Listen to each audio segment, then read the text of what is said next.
Hello, friends. Jason Pritchard, host of Cold Rain's Weather World, here with you with your Memorial Day weekend forecast. And folks, we've got quite a few problems out here that we're going to have to take a look at that are going to impact some of us as we go through the next couple of days. Number one being flooding in the Oklahoma region, and number two being severe weather for much of that same region over the next few days. We've seen buckets of rain already falling. Rain is falling to beat the band in some of those areas, and we're going to take a look at just how this is going to play out. All right, so we're going to start with a satellite picture like we usually do, and you can see thunderstorms here on the lightning and satellite display that are sort of coincident together. You can see all of that activity moving right through Oklahoma, Arkansas, Missouri, Kansas. Big cloud shield associated with that. Clouds back up here into the plains as well, stemming from just flow coming in off the Pacific. We've got a little bit of a ridge here. It kind of buckles like this and goes zonal across the southeast. Big nor'easter that affected you folks up in the northeast and brought heavy rain and snow to some of the mountains up there. Wind along the coast that is winding up today and exiting stage right as we go on through the afternoon and into the evening and tomorrow. So that will hopefully leave you all with a nice day for Memorial Day. Maybe a little bit chilly, but at least it won't be pouring down rain up there like it might be in some of these other places out here in the Central Plains.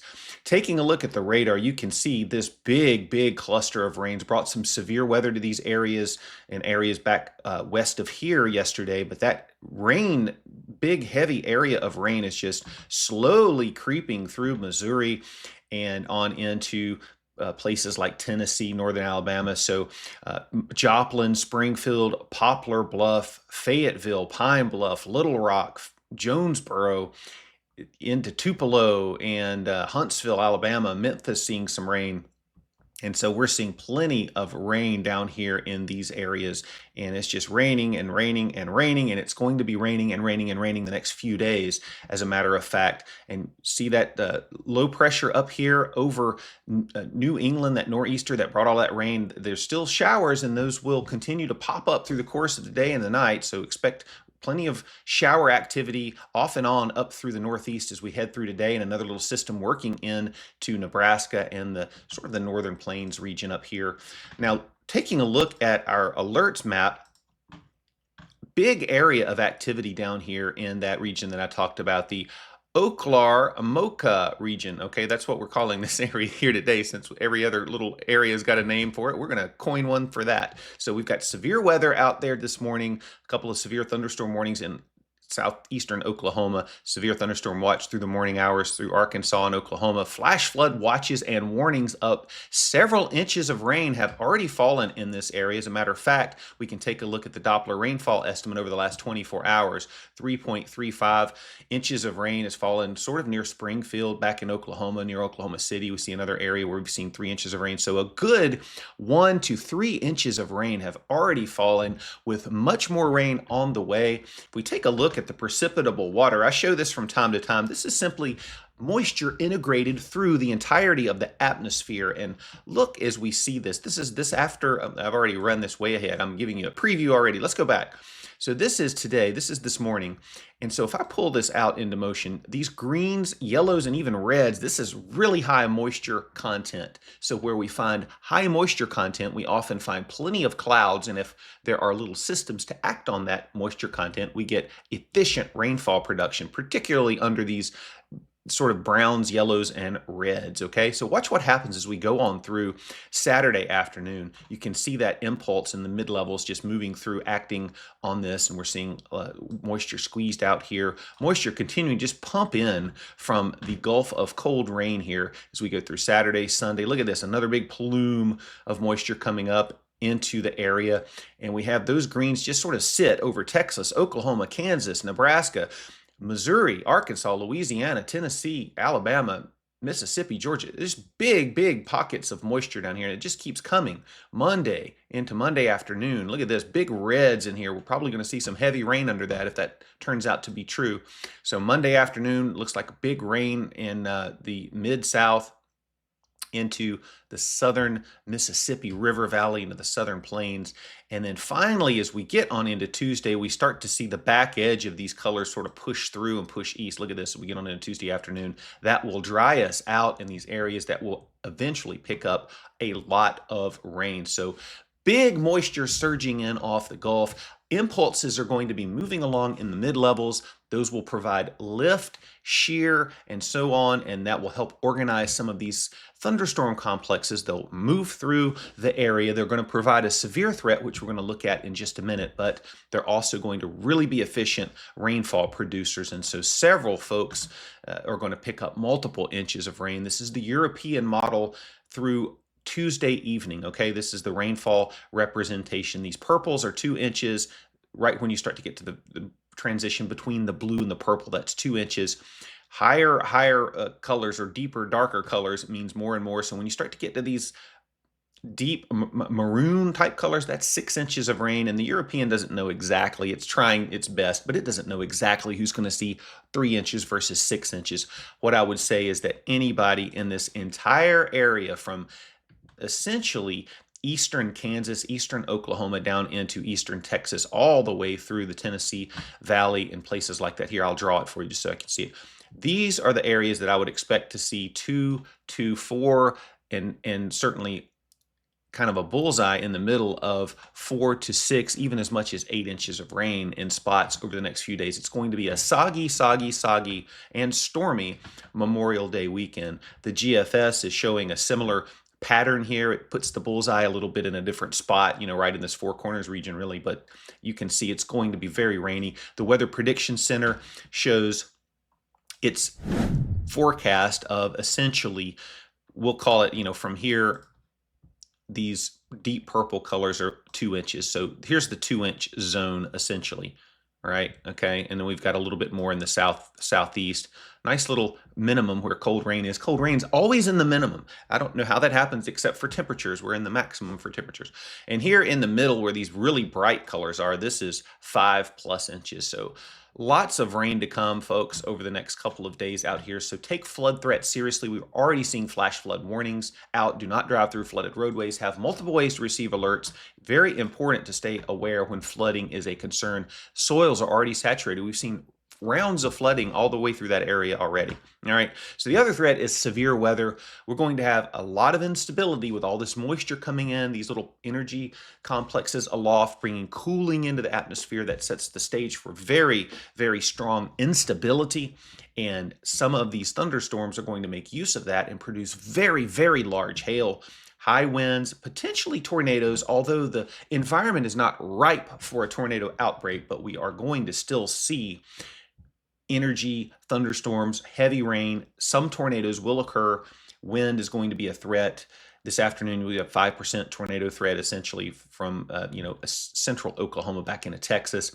Wind a threat for a larger area, and hail a threat for a larger area too. But this little hatched area, you see that? That means hail potentially up over 2 inches in diameter, and some of that hail could be softball or even larger size. The instability out there today is going to be very, very strong. I'll show you that in a minute. But that's what's going on today. Tomorrow, Sunday, much of those same areas still under the gun. We have a little bit of a larger threat that extends through the southeast for a marginal risk at least. These thunderstorms aren't going to die out after sunset like often happens. They're going to be maintained. We've got energy in the upper levels kind of moving through. Instability is going to be slow to dissipate. We're continually replenishing the moisture at the surface, and so we're going to see thunderstorms move through the course of the night. So while we may lose the severity, the worst part of the severe threat, we're still going to see thunderstorms, lightning. You're going to be wakened by thunder. You're going to hear heavy rain battering against your window, and so you can see that. So tomorrow, tornado outbreak looks a little bit less. Wind, larger threat, and then hail again.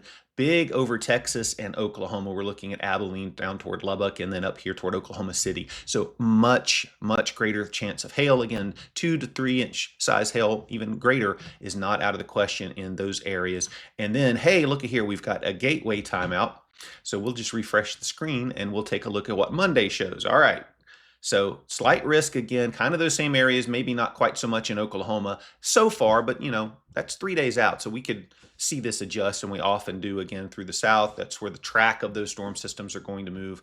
And so, places like, southern Arkansas, northern Louisiana, central, most of Mississippi, really, and Alabama, and then central and south central Georgia. That's where the track of these systems are going to move through. That's where the bulk of the rain and thunderstorms will be. Slight risk down here in Texas as well.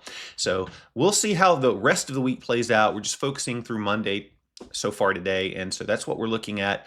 Looking at Cape, so this is our thunderstorm fuel, gas for thunderstorms. Thunderstorms need gas just like your car does, and they'll chew it up, eat it up, and it will diminish the supply unless you're resupplied. And so this big area down here, this Gulf of Cold Rain, is a big gas station for thunderstorm fuel, and it's just going to pump moisture into this area over the next few days. That's what's happening here. So that's our gas pump, and then we've got systems to act on that gas and create thunderstorms. And look at this. This afternoon, watch what happens as we go through the afternoon. Look at it. White area is showing up here. White is 5,000 joules of Cape per kilogram. Okay, this is extreme Cape. This is extreme instability. That means vigorous updrafts. You get a thunderstorm to form, updraft's going to go extremely fast. It's going to accelerate upward. You're going to get large hail production. That's what happens when you have cooling aloft, and we do. And so we'll see that maximize over Oklahoma and Texas. Then that wanes a little bit through the night, but still it doesn't go away. You see all this Cape even through the nighttime hours. We get into tomorrow, Sunday morning, plenty of Cape around, and it just builds through the day. Sunday afternoon, again, 5,000 joules per kilogram up here in Oklahoma. We get on out into Monday, Sunday night, still cranking, building back again Monday morning, Monday afternoon. See how the Cape in Monday afternoon centered down here more over Texas. We're starting to get a little frontal zone to sag south, and eventually what we saw in the precipitable water where things start to push toward the east. We're going to see that happen again as we get on into Tuesday.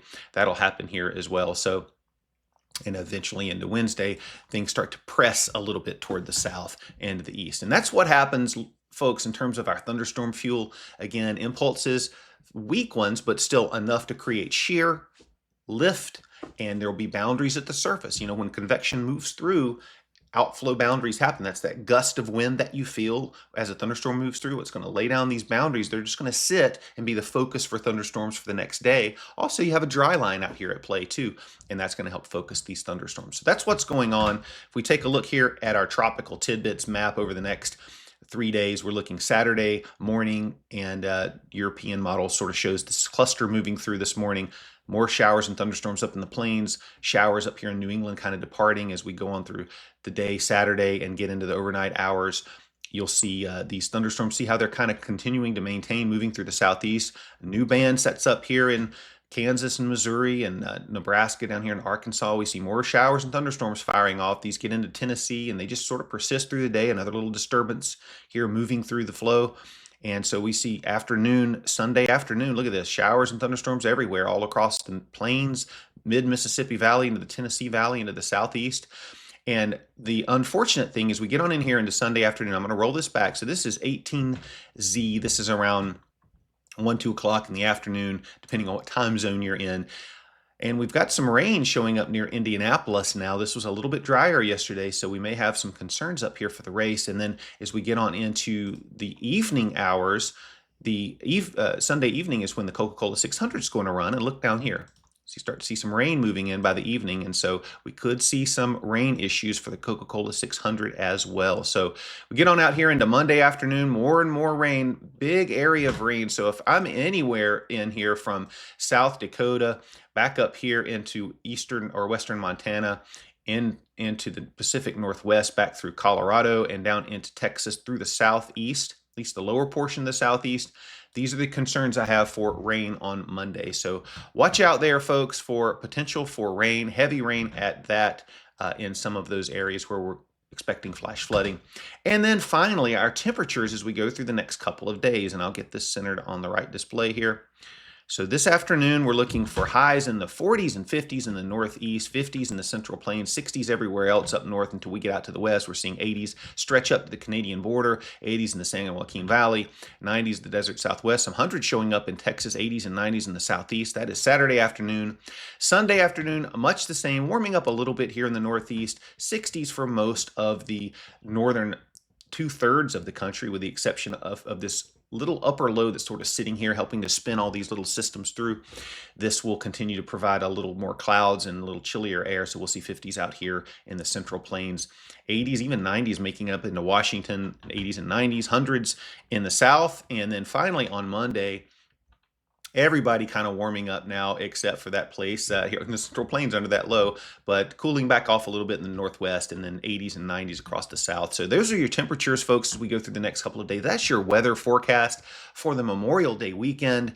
It's been fast paced, I know, but there's a lot that is going on, and I wanted you to know about it. And I also wanted you to know one more thing here. This is kind of interesting. Today in 1844, I'm actually going to show you three more things because all of these are interesting. In 1844, the first telegraph message was sent by Samuel Morse, inventor of the Morse code, of course, and he sent a telegraph message, and here's what it said: "What God hath wrought," and that was sent from the U.S. Capitol in Washington, D.C. to Baltimore, Maryland. So that was interesting. And then we had the Carrington event later on that blew out some of the telegraph wires. Anyway, we'll talk about that another time. 1883 marked the opening of the Brooklyn Bridge. And then tonight in 1935, the first Major League Baseball night game was played using artificial lights in Crosley Field. It was in Philadelphia. The Cincinnati Reds it was in Cincinnati. Crosley Field's in Cincinnati. The Cincinnati Reds hosted the Philadelphia Phillies, and the Reds won the game 2-1. And now you know the weather for the weekend and a little bit of history to boot. So hopefully it's been a fun show, folks. That's what we do here at Cold Rain's Weather World. Don't forget to subscribe to the channel. I'll keep you up to date on all of these activities. Hit the notifications bell, turn on notifications. We'll do these videos. I usually do them Monday through Friday, but I wanted to do one today. And later on today, I'm actually doing a short video with my son, Cold Drizzle, so look out for that. But give the video a like if you like it. Leave a comment. I always pray for my subscribers and people that watch the show, so pray for me too. If there's something specific I can pray over, put it in the comment section. But anyway, thanks for tuning in today, folks. I hope you all have a wonderful and safe Memorial Day weekend. Take care, everybody.